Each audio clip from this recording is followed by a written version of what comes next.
আসসালামু আলাইকুম। আজ আপনাদেরকে দেখাবো ডিমের একটি ভিন্ন ধরনের রান্না, যা করতে খুবই কম সময় লাগে এবং খুবই tasty. Welcome to my channel. ভালো লাগলে অবশ্যই সাবস্ক্রাইব করবেন, বেল বাটন ক্লিক করবেন। এই খাবারটি রান্না করতে আমরা খুব বেশি মশলা ব্যবহার করব না। আমি এখানে 4টি ডিম নিয়ে নিয়েছি, হাফ কাপ পেঁয়াজ বাটা নিয়েছি, 100 মিলির মতো তেল নিয়েছি, 1 চা চামচ আদা বাটা, 1 চা চামচ রসুন বাটা, 1 চা চামচ জিরা গুঁড়া, হাফ চা চামচ মরিচের গুঁড়া, হাফ চা চামচ হলুদের গুঁড়া এবং লবণ স্বাদ মতো। এখন আমি চুলায় একটি প্যান গরম করে নিয়েছি এবং এখানে তেল দিয়ে দিব।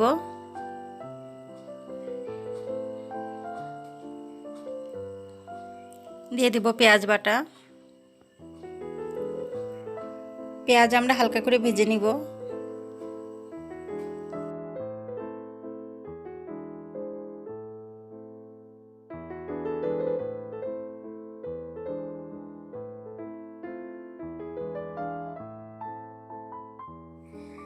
পেঁয়াজ হালকা লালচে হয়ে এসেছে।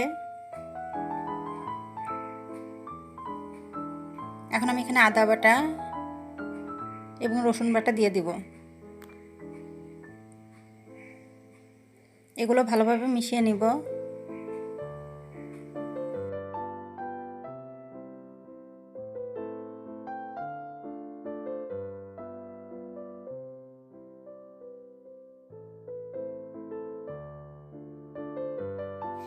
আমি এখন এখানে সামান্য পানি দিলাম, কারণ আমি গুঁড়ো মশলাগুলো দিব। গুঁড়ো মশলা দেওয়ার সময় একটু পানি দিলে মশলাটা পুড়ে যাওয়ার সম্ভাবনা থাকে না।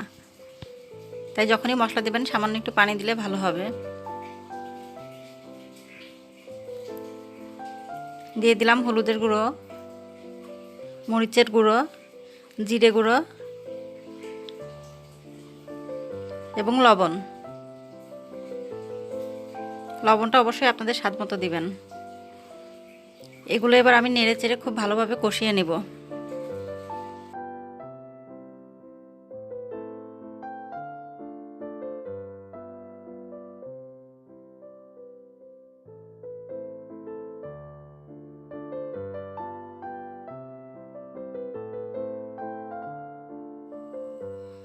প্রায় 4-5 মিনিট ধরে আমি মশলাটাকে ভালোভাবে কষিয়ে নিয়েছি।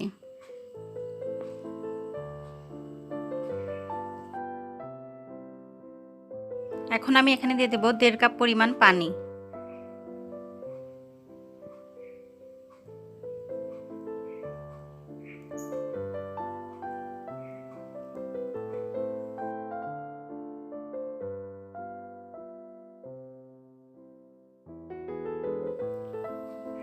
এখন আমি একটি ঢাকনা দিয়ে দিব এবং 5 মিনিট ধরে ঢাকনা দিয়ে রেখে দেব।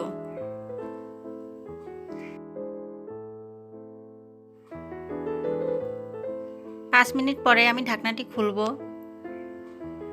দেখুন আমার মশলা সহ পানিটি ফুটে উঠেছে।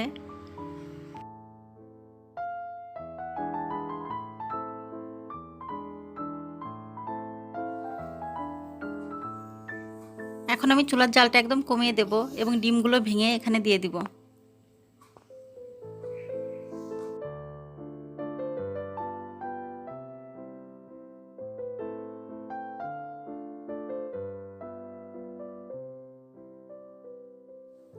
ডিমগুলো দেয়া হয়ে গেলে এখানে আমি দিয়ে দিব ঢাকনা।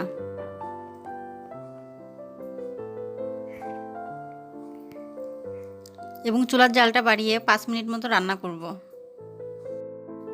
5 মিনিট পরে আমরা ঢাকনাটি খুলব।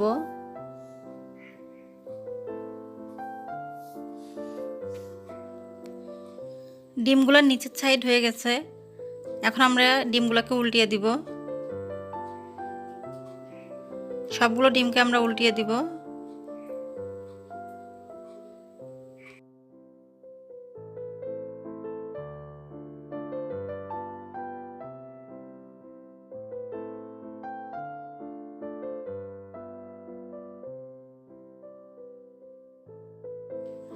ডিম উল্টানো হয়ে গেলে আমরা এখানে আবার ঢাকনাটি দিয়ে দিব আর 2 মিনিট মতো রান্না করব।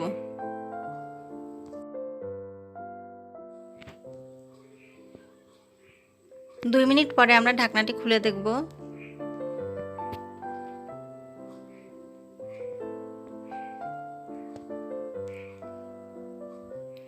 ডিম রান্না কিন্তু হয়ে গেছে। ডিমের এপাশ ওপাশ দুই পাশে সেদ্ধ হয়ে গেছে। এই রান্নাটি খুবই মজাদার এবং খুবই টেস্টি, এত টেস্টি যে আপনারা একবার খেলেও বারবার খেতে চাইবেন এবং মাছ মাংসের থেকে এই রান্নাটি অনেক বেশি ভালো লাগবে আপনাদের। রান্নাটি ভালো লাগলে আমার চ্যানেলটি অবশ্যই সাবস্ক্রাইব করবেন।